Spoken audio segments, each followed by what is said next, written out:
Well, hello, I'm Benjamin, and sorry if I'm not exactly articulate because I hadn't planned on coming to tell a story. I planned on coming and listening to everyone else's stories, but I was so moved that I decided I had to get up and say something. Because I love this neighborhood, and I'm a recent transplant here, and I recently just left. Was only here for like a year and a half, but when you asked if I was a Highland Square person, like, definitely in my heart, right? So my first real encounter with Highland Square, it was February of last year, '09, and I had just finished doing a show. I'm a theater person. I direct shows at the University of Akron and all over the place. I just finished the Laramie project over at First Grace, and I didn't have a lot of friends at the time. I was kind of a loner. I hung out by myself.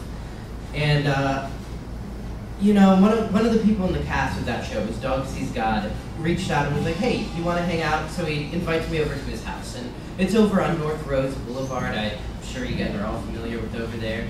And, you know, all the parking's on the street, basically. And this guy's like, okay, my house, it's in between two houses. You just have to walk up this driveway.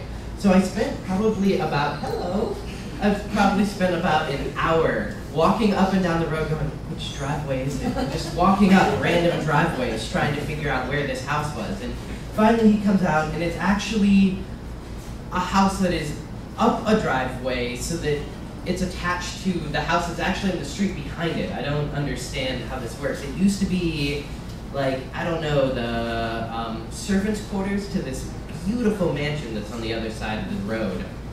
I don't know. Anyway, so we start to hang out, and we are hanging out every day over the course of that winter until finally he says, hey, would you like to move in? I said, absolutely, I would love to move into this house because this is remarkable. And one of the first days after I move in, we all get together, and of course we've had some drinks, and we decide, oh, what fun it would be to, you know, play some strip poker. So, yeah. So, eventually we all end up, you know, sort of naked, hanging out. And, we decide, oh, let's do this every Thursday. So, we start this thing that we call Sexy Thursdays over on 150 North Roads. And this one kid who was actually what became, he was best friends with my best friend's younger brother. So he was like 2 removed. And he goes, can I wear an accessory to Sexy Thursday? And I say, all right, whatever. And what is it, like a tie or something? And he says, something like that, you'll find out in a week. And so he comes in he whips out a dog collar. And this is surprising as all get out. You're like, oh, a dog collar, okay, that's cool. What's up with that? And he says, well, since I was a kid, I thought I was a dog. I believed I was a dog. I'm like, well, all right, cool. So eventually, this becomes a regular occurrence around the house, and we ask him to move in with us too. And eventually, TJ and I start going on walks every night. I have to take the dog for a walk. And I don't know, the park that's over on South Rose, the big triangle park, we used to go to the park almost every night and play together. And he would run around wearing his collar. I would be there hanging out with him, and we met so many nice people. And walking around Highland Square, he would wear his collar everywhere. You know, we would go to the square, we would go to Ray's Pub, and he'd be in his collar. We'd go to Angel Falls, he'd be in his collar. Come to the library, he'd be in his collar. And the beautiful thing about Highland Square is that this became normal. Like, nobody asked questions. And when they did, it was like, oh, you have a collar? That's interesting. Tell me about it. And eventually, over the course of time, he became totally comfortable with himself in this collar, in this aspect of himself that he, for years, had been ashamed of. And one of the reasons we attribute it to is we attribute it to this beautiful neighborhood and how everyone was just so open and caring and nobody gave him any crap about it. Whereas like if we go to Canton sometimes, and when we go to Canton, people are like, you're wearing a collar? Why are you wearing a collar? What is that? And so eventually he realized that this was another part of his personality, that he was gay, and that this was linked to that somehow. And so eventually we started a relationship, and we were able to walk down the streets of Highland Square holding hands, him wearing his collar, and nobody said anything, nobody stopped us. We were able to go play in the park and meet other people who were playing in the park. And so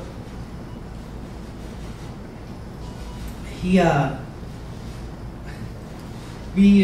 started calling him the dog boy of 150 North Rose. And so many people had met him out in his collar. And when we had to move, we had to basically sue our landlord because we had no electricity upstairs.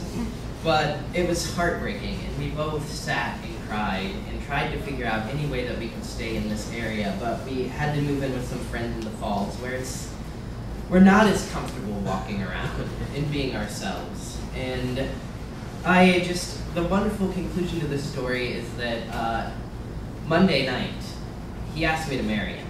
So thanks to the magic of Highland Square, the magic of 150 North Rose, we're getting married. And so I would just like to say thank you and thank the neighborhood for being so welcoming, so open, that he's not afraid to be himself here. And that whenever we talk about coming back and wanting to play in the park and go outside, we always stop by this neighborhood so that we can be ourselves. So thank you, everybody.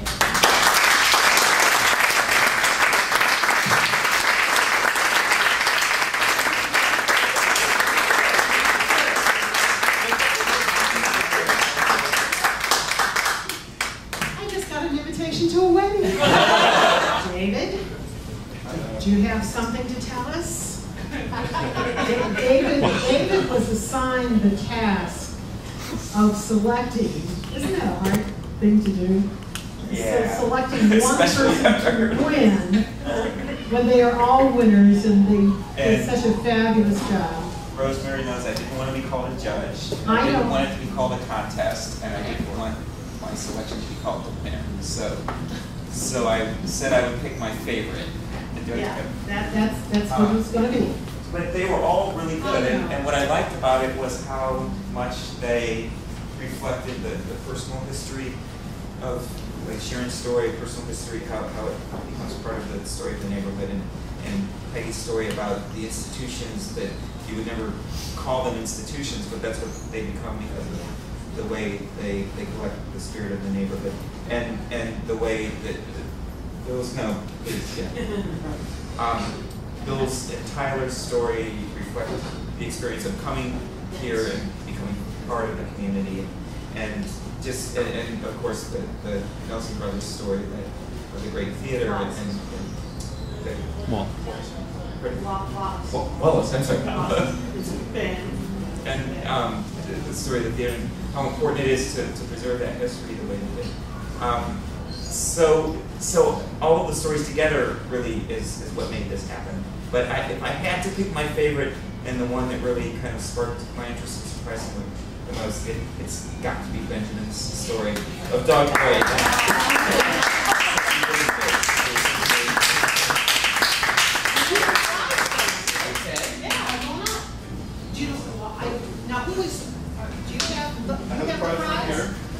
Come on up,